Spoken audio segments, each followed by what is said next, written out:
రాహువు గురించి మనకు ఒక చక్కటి విషయం చెప్పారు జ్యోతిష్ శాస్త్రంలో.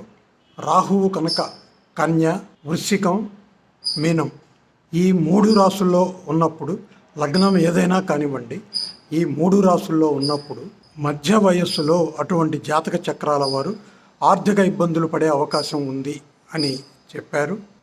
ఇంకోటి, రాహు దశ సత్ఫలితాలనిస్తుంది, కానీ రాహు తర్వాత వచ్చే గురు మహాదశలో, అంటే రాహు దశ అంతమవుతున్నప్పుడు కానివ్వండి, లేకపోతే గురు దశ మొదలవుతున్నప్పుడు కానివ్వండి, చాలా ఇబ్బందులు పడతారు అటువంటి వారు అని చెప్పారు.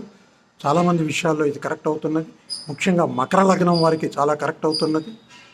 ఈ లగ్నం వారికి కరెక్ట్ అవుతుంది, ఈ లగ్నం వారికి కరెక్ట్ కాదు అని చెప్పలేదు. కానీ అనుభవంలో తెలిసింది ఏంటంటే మకర లగ్నం వారికి ఎక్కువగా కరెక్ట్ అవుతున్నది.